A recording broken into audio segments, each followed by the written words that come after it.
Le samedi 5 avril prochain, comme chaque année, l'Institut Iliade organise le plus grand rendez-vous métapolitique des Européens debout. Le colloque de l'Iliade, c'est près de 1500 participants réunis à la Maison de la Chimie à Paris pour une journée d'intelligence et d'engagement. Des personnalités, des artistes, des intellectuels, des jeunes au service de leur communauté se retrouveront pour penser la France et l'Europe de demain. Autour de la buvette, lors des dédicaces ou sur les très nombreux stands, retrouvez des personnalités politiques, intellectuelles, militantes, Alice Cordier, Jean-Yves Le Gallou, Michel Maffesoli, Victor Aubert. Ne manquez pas cette occasion de retrouver les vôtres. Rendez-vous le 5 avril à Paris. Les billets sont en vente sur institut-iliade.com.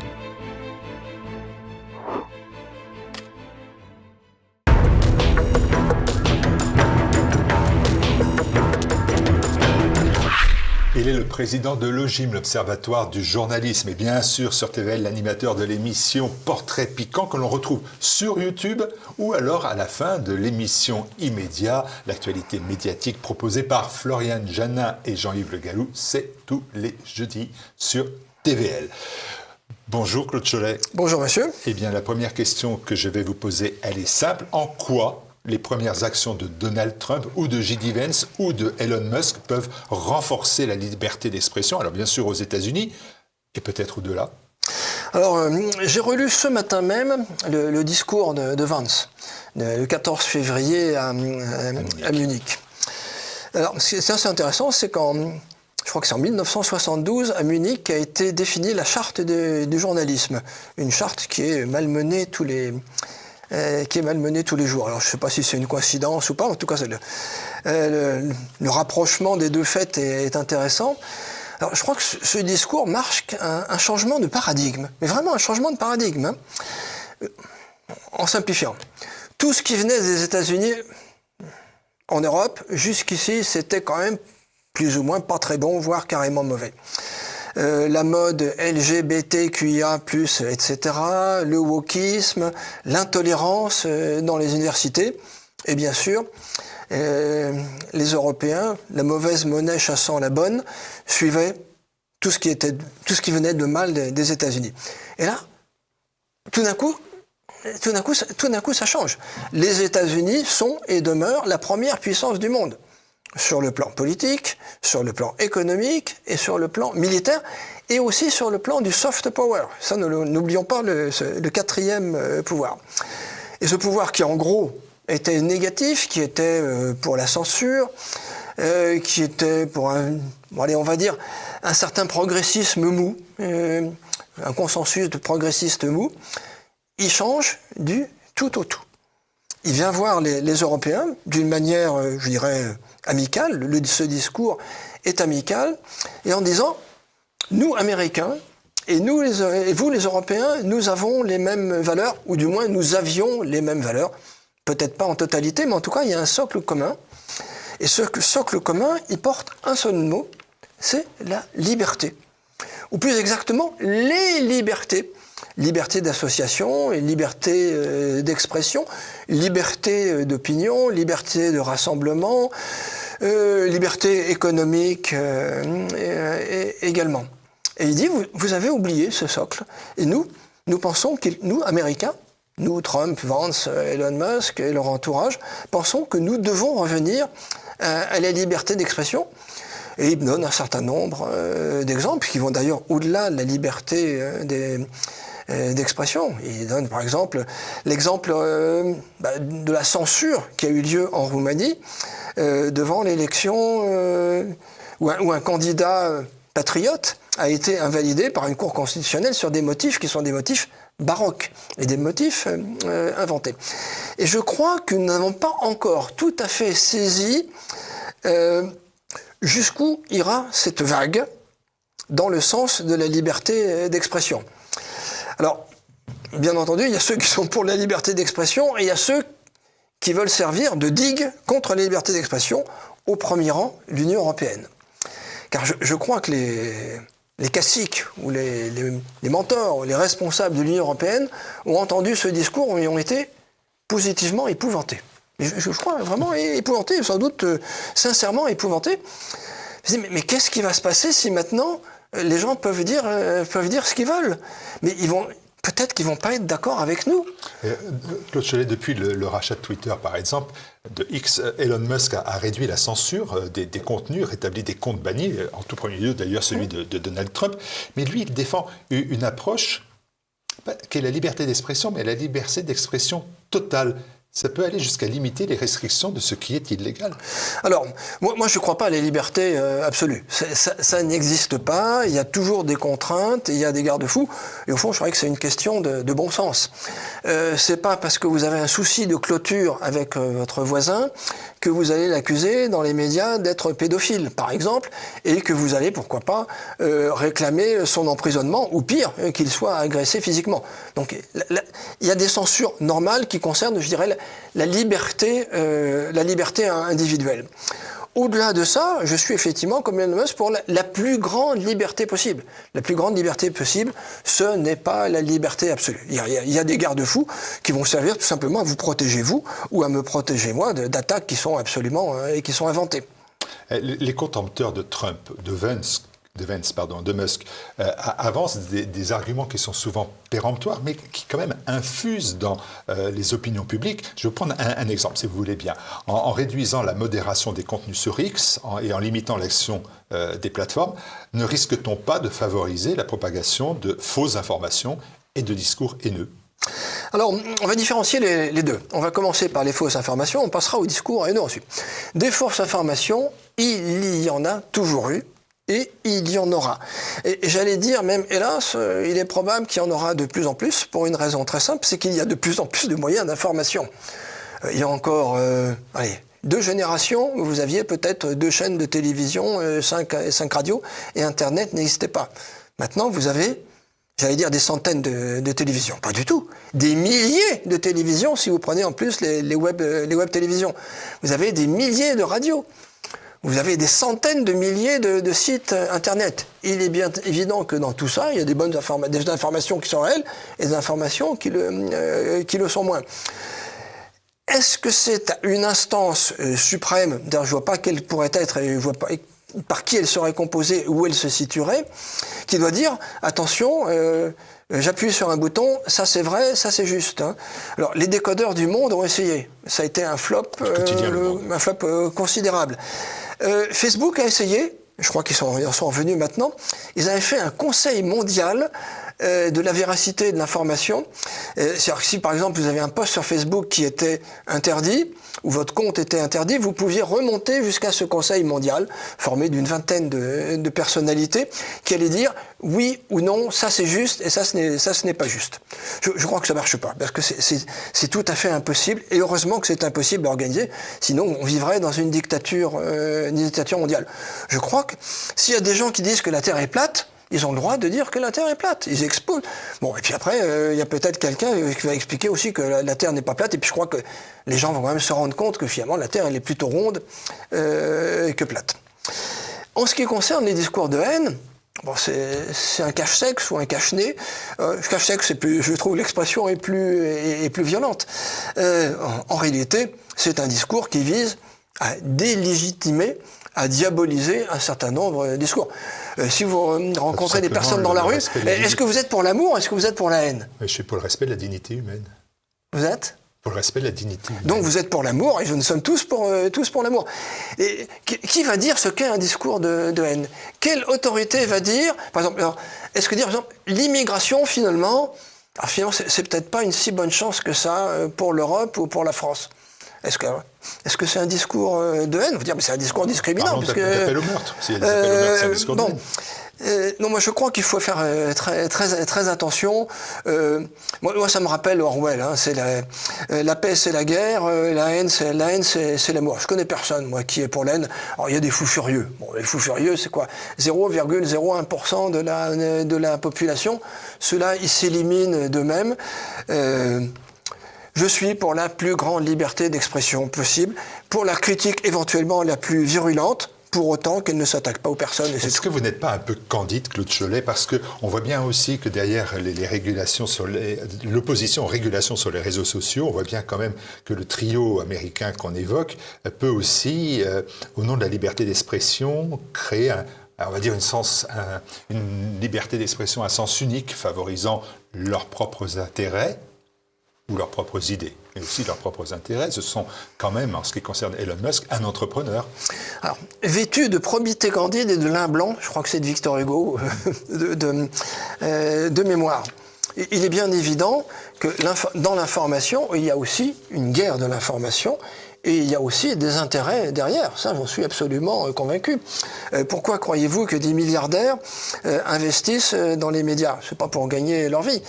Si Bernard Arnault investit dans les Échos, dans Le Parisien, peut-être dans d'autres médias demain ou dans Paris Match, c'est pas pour gagner de l'argent. Il gagne beaucoup d'argent sur LVMH. C'est pour avoir une influence.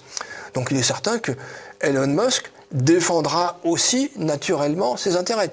Maintenant, je constate qu'il y a des milliardaires qui défendent leurs intérêts et la liberté d'expression, et des milliardaires qui vont sans doute défendre leurs intérêts, mais aussi la liberté d'expression. J'ai tendance à préférer les deuxièmes. Alors en France, il y a un vrai vent de liberté qui semble quand même, vous l'avez dit tout à l'heure, crisper quelques acteurs du monde médiatique ou de la gouvernance des médias. Je pense d'abord à l'Arcom qui a décidé de l'arrêt des chaînes C8 et Énergie 12. Est-ce que cette décision de l'Arcom, premièrement, elle était recevable, après tout c'est son rôle, ou est-ce qu'elle ne signe pas, elle signe pour vous un basculement dans un modèle de régulation qu'on pourrait qualifier de liberticide? Alors, vous avez parlé de vent de liberté, moi je parlerais plutôt d'une petite brise. Hein. C'est une brise légère et je souhaite qu'elle s'amplifie. Alors, pour revenir à l'Arcom, je crois qu'il faut aller quelques années en arrière. Jusqu'en 2023, avant c'était l'ADOPI qui attribuait les fréquences, et le renouvellement des fréquences était automatique. TF1 avait sa fréquence, Canal+ avait sa fréquence, France 2 avait sa fréquence, chacun a sa fréquence. C'était automatique. On déposait un dossier technique et basta. Pour la première fois, le CSA, à l'époque c'était le CSA, a changé la règle du jeu en disant maintenant les fréquences, il va y avoir un appel d'offres. Dans cet appel d'offres, il y aura une partie technique et une partie, vous mettez des guillemets où vous voulez, respect de la démocratie, respect du pluralisme et des pommes de terre frites. Et donc c'est l'Arcom ensuite qui a instruit ces dossiers. Et alors là, surprise, parce que il y a deux fréquences qui ne sont pas renouvelées, celle de Énergie et celle de C8. Pourquoi ? Le groupe Bolloré, de mémoire, entre Canal+ et ses différentes déclinaisons, C8, avait, je crois, 6 ou 7 fréquences qui étaient à renouveler. Je crois qu'au fond, l'idée derrière la tête de l'Arcom, c'était, s'ils avaient pu, allez, c'était de disqualifier CNews. Je pense que politiquement, c'était impossible. C'était trop gros. Donc, on a pris celui du dessous, on a pris C8. C8, c'était quand même 3% de part de marché. La première chaîne de la télé. La première chaîne. Et l'équivalent de BFM TV en audience. Donc, ils ont pris C8. Alors, C8 qui était déjà dans le collimateur. Hein. Alors, de mémoire, je crois qu'il y a eu 52 amendes contre C8 et CNews entre le CSA et l'Arcom. Je ne sais même pas s'il y en a eu pour d'autres chaînes. Donc je crois qu'il y avait une vraie volonté politique derrière. Allez, d'une manière ou d'une autre, on va se faire Bolloré. Allez, on ne peut pas l'étrangler, on va lui tordre le bras et lui couper le poignet, par exemple. Bon, c'est ce qu'ils ont fait avec C8. Et pour Énergie 12, alors c'était... Bon, Énergie 12, je crois que c'est une victime collatérale, il en fallait un deuxième. On a pris un petit qui était une chaîne musicale. Monsieur Baudecroux. Alors, est-ce qu'on peut parler d'une brutalité dans la décision de l'Arcom? Ça a été considéré comme tel par le groupe Canal. Est-ce que le groupe Canal ne surjouait pas? Bon, le groupe Canal, il défend ses intérêts.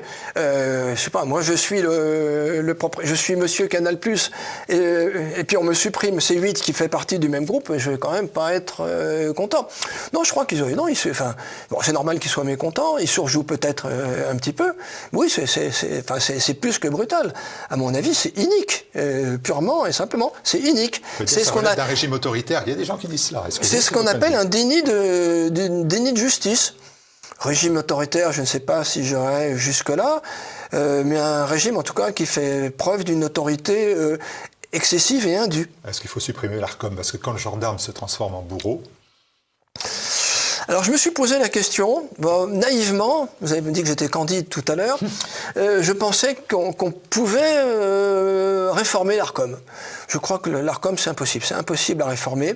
Je crois qu'il faut supprimer l'Arcom, 370 fonctionnaires, 45 millions d'euros du budget par an, et la remplacer par un autre office.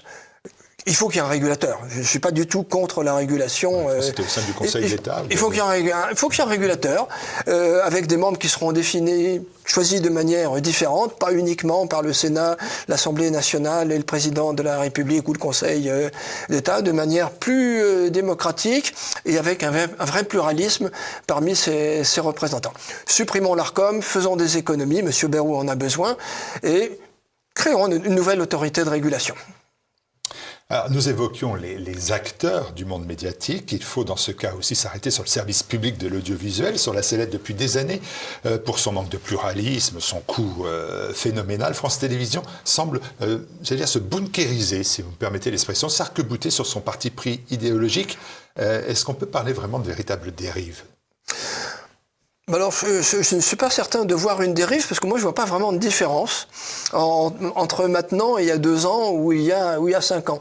Je crois que c'est toujours la même atmosphère que j'appelle libéral-libertaire, plus ou moins libéral sur le plan économique, et franchement libertaire sur le plan sociétal, avec les mêmes partis pris qu'auparavant, avec une directrice de France Télévisions, une présidente qui va organiser la chasse aux blancs, aux mâles blancs de plus de 50 ans, dont je fais hélas partie. Heureusement, je ne suis pas à France Télévisions, donc je crois qu'il y a un habitus à France Télévisions, qui est celui de l'autocensure, qui est celui d'un langage convenu. Donc là, je vois rien de nouveau sur le soleil. Donc je vois pas de dérive. C'est pas pire qu'avant. C'est la même chose. Est-ce que dans les dérives, dans ce cas-là, on peut dire que Delphine Ernotte, qui est là depuis 10 ans, c'est-à-dire autant que peut le faire un président de la République, et qui va certainement être candidate pour 5 ans à nouveau, est-ce que ça, on est vraiment encore dans une dérive? Parce qu'elle n'a quand même pas réussi non plus. Si, elle a réussi à maintenir la censure, elle a réussi à maintenir une espèce, le consensus mou, libéral-libertaire dont je parlais. Donc, de ce côté-là, elle a réussi. Je ne sais pas si elle sera candidate à sa reconduction, c'est ce qu'on dit. Mais si c'est le cas, je crois qu'elle a de bonnes chances d'être reconduite, parce qu'au fond, pour les donneurs d'ordre, je crois qu'elle a rempli sa mission. Vous considérez qu'elle a failli à sa mission? Non, pour d'autres, elle a parfaitement rempli le cahier des charges. Bon, Emmanuel Macron apprécie. Peut-être. Voilà. C'est l'essentiel maintenant en matière médiatique. Est-ce qu'il faut privatiser le service public? Alors c'est une vraie question que les politiques ont posée lors de la dernière présidentielle. Ça a retombé un peu à l'eau. Mais bien évidemment, certains ont évoqué la réduction des dépenses publiques, la fin de la concurrence déloyale, la modernisation, le dynamisme, l'amélioration de la qualité des programmes, la liberté, l'indépendance vis-à-vis de l'État. Et il y a des arguments qui plaident en faveur de la privatisation du service public, dont on sait d'ailleurs que dans d'autres pays, le service public est aussi privatisé. Alors personnellement, je ne suis pas favorable à la privatisation de la totalité du service public. Je pense qu'un secteur public doit continuer à exister. Au fond, quelle est la difficulté? Est-ce que c'est l'existence d'un service public ou l'affreuse, la criante, le criant manque de pluralisme du service public? C'est plutôt le deuxième cas. Alors moi, j'ai une mesure tout à fait révolutionnaire. Vous savez que la taxe que vous payez, les 135 € pour la radio, la télévision, a été supprimée. En réalité, elle n'a pas été supprimée. Maintenant, le budget est pris sur la TVA. Autrement dit, c'est passé d'une poche à l'autre, mais c'est toujours vous et moi qui payons. Alors j'ai une mesure révolutionnaire, c'est de donner un budget de 135 € à chaque foyer fiscal, et ensuite, ce foyer fiscal l'attribue aux médias qu'il souhaite. Il l'attribue aux médias qu'il souhaite. À TV Liberté, à France Télévisions, à Radio France, à Mediapart, à CNews, qui a Valeurs Actuelles, à qui veut. Et si les gens n'indiquent pas de choix, ce qui peut arriver, par défaut, ça va au service public. Et à ce moment, on verra vraiment, je dirais, la vérité des audiences. On verra, parce que là, les gens pourront donner leur argent à qui ils souhaitent. Et là, je pense qu'on aura vraiment des surprises. Alors, il est possible qu'à ce moment-là, le service public soit un peu redimensionné. Ça lui fera pas de mal, il y a quand même beaucoup de monde. C'est parfois des sinécures. Et ça permettra peut-être à un certain nombre d'autres médias de disposer d'un petit peu plus de moyens, d'avoir plus de pluralisme, plus de démocratie. Et le vent frais dont vous parliez tout à l'heure, à ce moment-là, pourra s'amplifier. Ce serait aussi le moyen peut-être de regrouper les choses. On voit par exemple que France 24, TV5 Monde sont quasiment équivalents.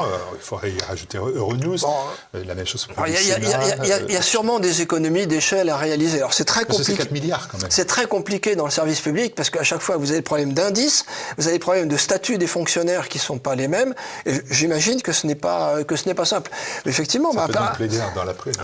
France Télévisions perd de l'argent. Je ne sais plus si c'est 40 ou 80 millions d'euros. Alors peut-être que là vous leur donnez une bonne idée avec des regroupements de services. Pas sûr d'être entendu. Alors, je ne sais pas. J'ai beaucoup écrit là-dessus. Le choix dépend des priorités que l'on donne à l'information et à la culture dans une société démocratique. Voilà, ça c'est la plaidoirie en faveur du service public. C'est un choix qui dépend des priorités. Oui. Eh bien, le service public, il donne la priorité à l'information, à la culture dans une société démocratique.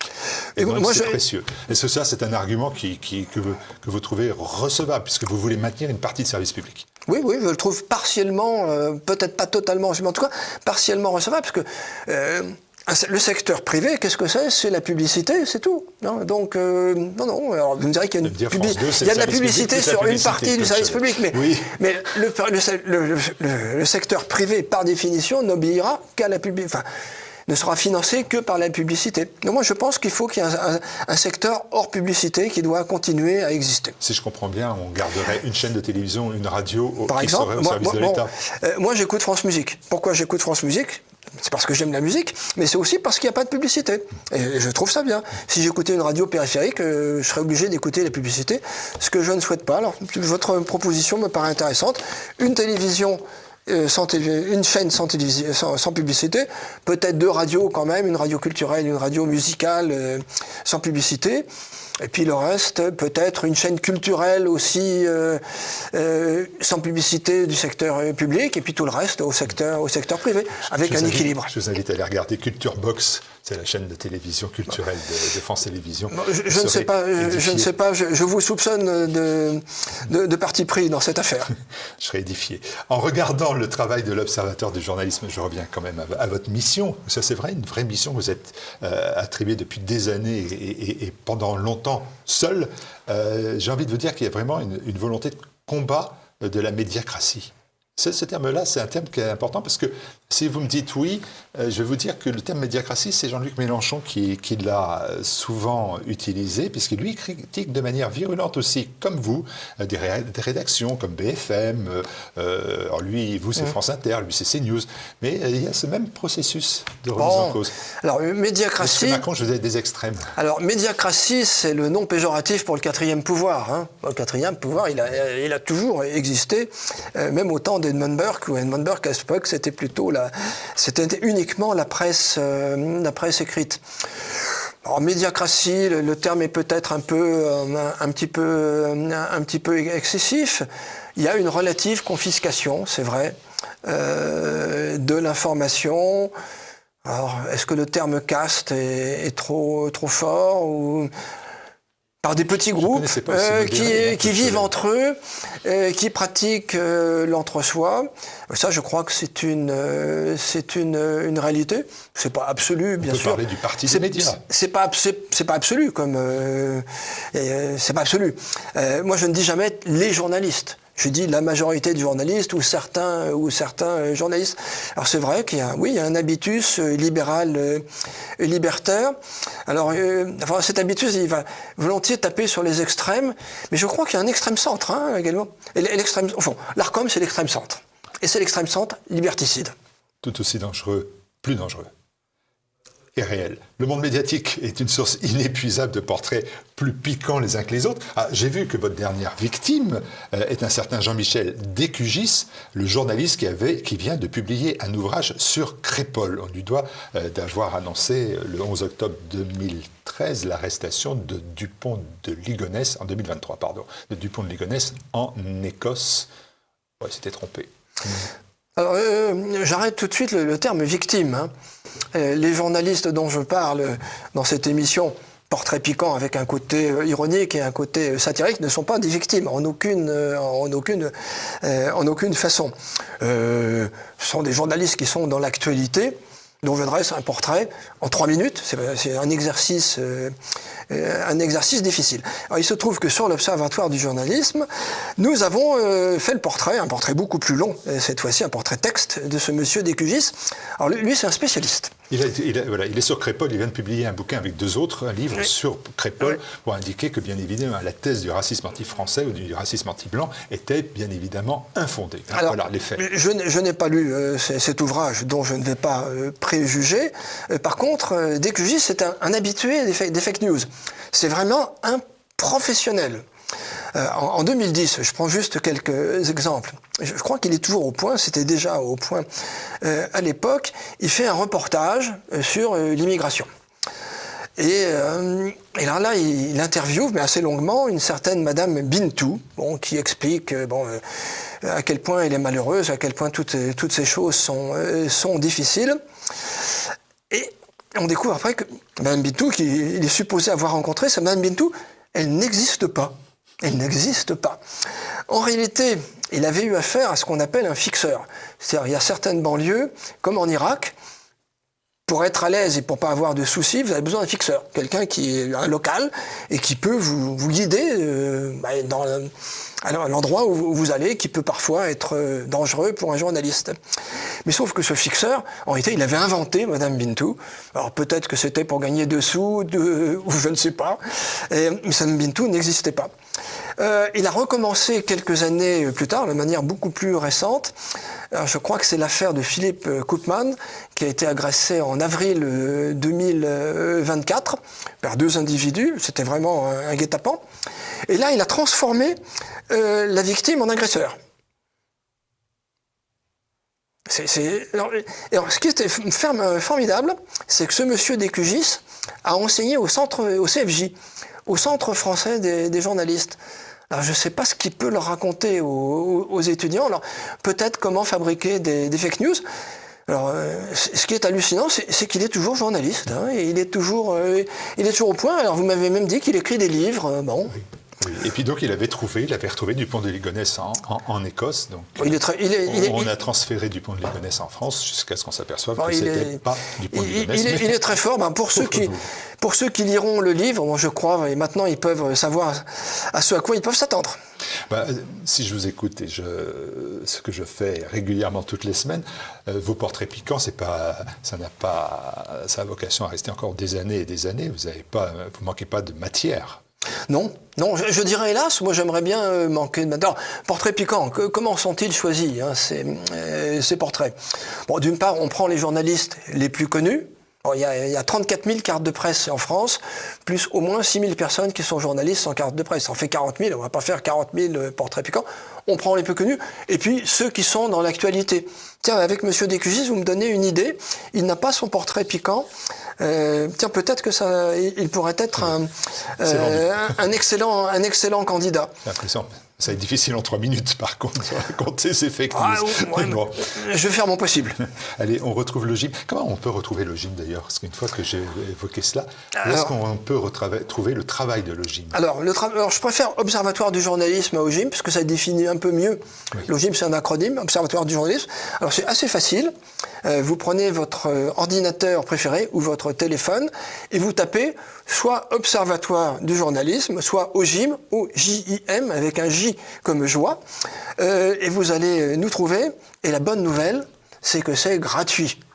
Et là, vous allez trouver, depuis 2012, 6000 articles que nous avons publiés, 300 portraits de journalistes, 40 infographies, 40 dossiers, et des centaines et des centaines d'articles sur la vie des médias, les censures, la vie économique, l'émergence d'Internet, la crise du papier, que sais-je.